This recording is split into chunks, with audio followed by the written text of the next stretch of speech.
Well, good evening, my friends. I am Pastor Michelle at Harmony Creek Church, and I wanted to go ahead and offer you my Christmas Eve sermon.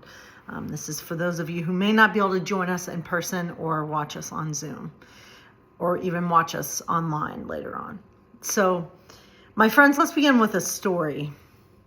So, a mom takes her daughter to the doctor, and the doctor says, "What seems to be the problem?" And the mom says, "Well, it's my daughter Lois. She keeps getting these cravings, and she's putting on weight and is sick most mornings."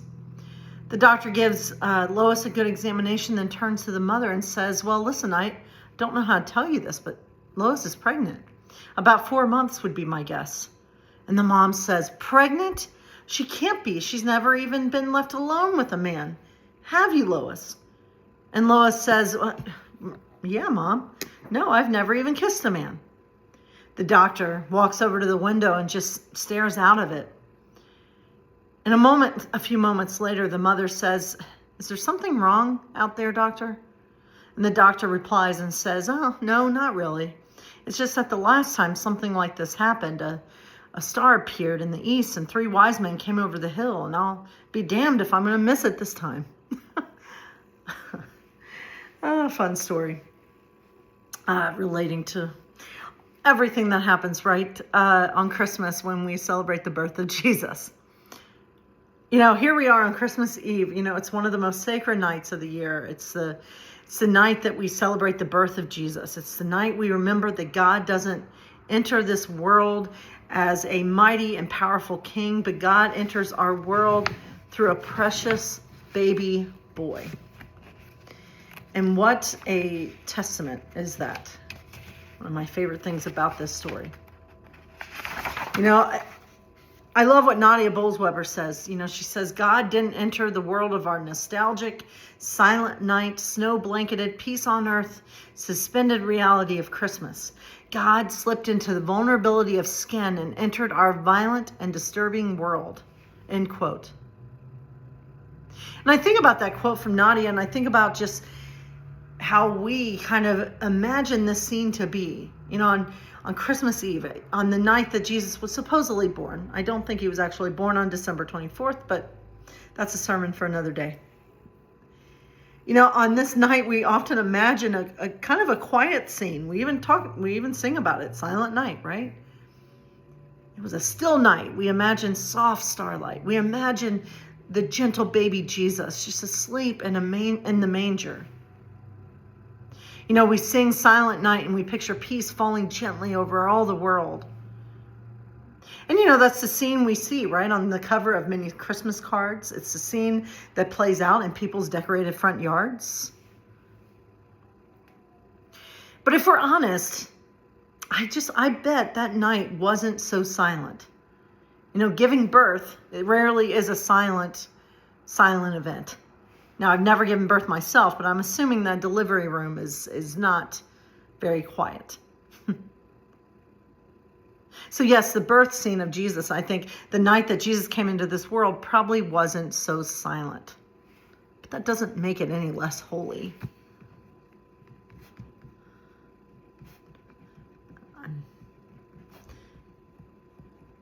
Sorry, I'm editing as I read it, if that's okay with you.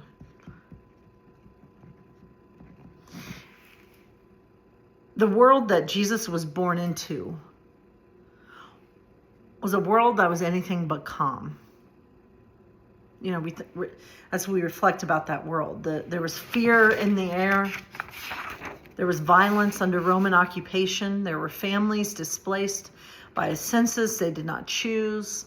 There were people who were poor, overlooked, and pushed to the margins. Mary was this young, unmarried woman, very young, more than likely 12 or 13. She was this unmarried woman, or girl even, navigating scandal and uncertainty. And Joseph, the older man, was trying to do the right thing, right? With very little power. And there was no room for them, no space made for their arrival. There was no room for them in the inn. Mary and Joseph had to go to a stable outside. Jesus had to be born into the lowliest of places. You know, Mary and Joseph were refugees in a way, right? They were refugees of circumstance. They were forced to travel because of a census ordered by Rome. They left home under pressure, not choice. And when they arrived, there was no room for them, no safe place to lay their heads.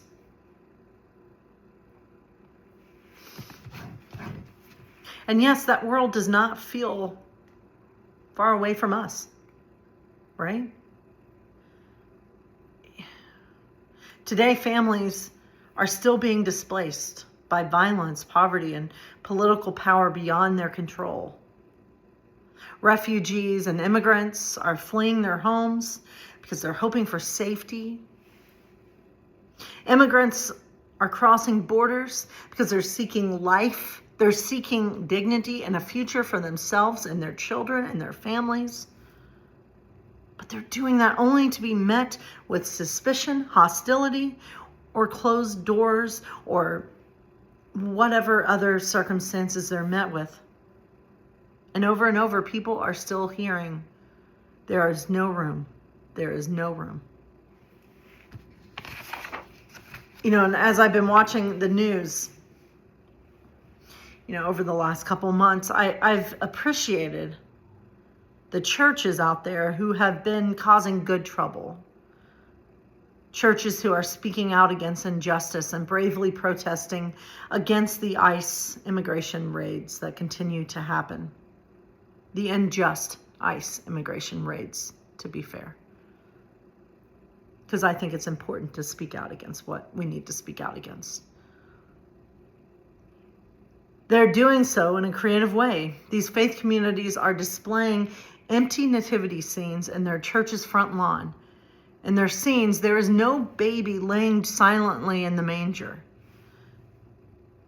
In place of a baby Jesus, in place of even Mary and Joseph and the shepherds and everyone else part of that scene, in place there is a sign that reads, "ICE was here."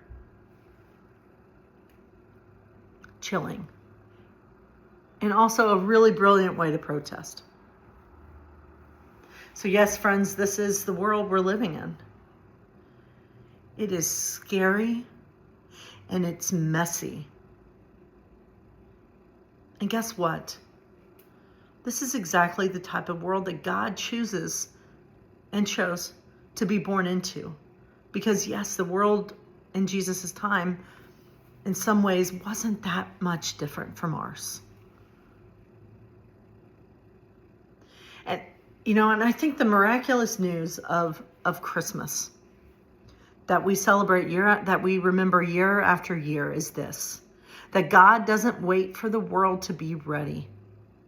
God doesn't wait for us to have it all figured out. God comes as we are, right into the middle of it all, right into the middle of all the chaos and the messiness and the violence. Messiness and the violence. And the violence. God enters our world. God enters our world. You know, Emmanuel, right? We sing, O come, Emmanuel." And Emmanuel in Hebrew means God with us. And I think this is at the heart of my theology, at the heart of my beliefs and my faith, is that, you know, I'm not sure why so many bad things happen in our lives, in our world. But I do hold fast to the belief that no matter what, we are never alone. That God is with us. God isn't above us, looking down on us. God is with us. God is among us. God is in our grief. God is in our doubts. God is in our joys. God is in our longings and our fears and our hopes. And God is in our love. God is involved and present for every single part of our lives.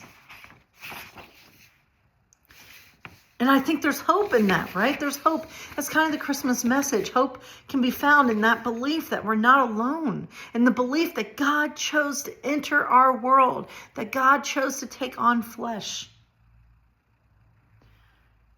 And you know, throughout history, I think there's been moments rare and fragile when that Christmas hope, when that Christmas message, right, of hope breaks even into the darkest of places. So I want to share 2 examples of hope being found even in the most hopeless of places, because I think that's what the Christmas message is about, right? The first example comes from World War I, and some of you might be familiar with this story. So the story goes that during World War I, and it was in 1914, the soldiers were entrenched on opposite sides of a brutal battlefield. Enemies. They were enemies. But on Christmas Eve that year, something unexpected happened. From one trench, soldiers began to sing Silent Night. From the other side, the song was recognized and sung back. And for a brief moment, just for a brief moment, enemies climbed out of their trenches. They exchanged greetings, they shared food, they buried their dead, and even played soccer in the muddy fields between them. It probably felt like a Christmas miracle. And the thing is, the war didn't end that night. The violence returned after Christmas was over. But for a moment, even in that space, even if just temporarily, Christmas broke through. Just like peace can break through. Not because the world was suddenly healed, but because humanity remembered itself.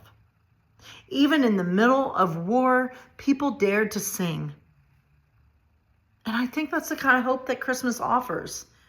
Not a hope that denies reality, not a hope that pretends everything is fine, but a hope that interrupts the darkness, even briefly, and reminds us of who we are and who God is. This is not a God who stands far away demanding perfection. This is a God who shows up in vulnerability. A God who knows what it means to be poor, displaced, and dependent. A God who understands fear and uncertainty from the very beginning. As Tiny Tim says in A Christmas Carol, God bless us, everyone. God bless not just the strong, not just the rich, not just the powerful, but everyone. No exceptions. No exceptions. My favorite illustrator had a wonderful image where my favorite illustrator is the Naked Pastor, but he had a wonderful image where he depicted the baby Jesus sitting up in his cradle, like Jesus would. And the baby Jesus is having a conversation with the shepherd. And the shepherd is saying to Jesus, so if we're not broken, then why did you come? And so I think this speaks to a theology that says that Jesus was only born to die for our sins. That's a sermon for another time. But I love how Jesus responds to the shepherd. Jesus says, I came to tell you you're not broken. Such a powerful statement that Jesus wasn't born to die. Jesus was born to live. Jesus was born to show the world around him God's love. Jesus was born to change, not to change God's mind about humans, but to change humans' minds about God. That's why Jesus was born, for love. And as Nadia Bolz-Weber reminds us in that quote that Rosalind read, Christ is always born wherever he is most needed, wherever a soul needs to feel its worth. End quote. I hope that you feel your worth tonight. I really do. Now, I want to give one second example of Christmas hope breaking through. And this one comes from one of my favorite Christmas stories, How the Grinch Stole Christmas. There is something so powerful, I think, found in this story by one of my favorite theologians, Dr. Seuss. In the story, the Grinch expects Christmas to just disappear once he steals all the decorations, once he steals all the gifts, once he steals all the feast items from the people of Whoville. But yet, what happens? The people still gathered anyway. The people still held hands. The people still sang. And as the Grinch stood on his mountain, listening to the people of Whoville singing,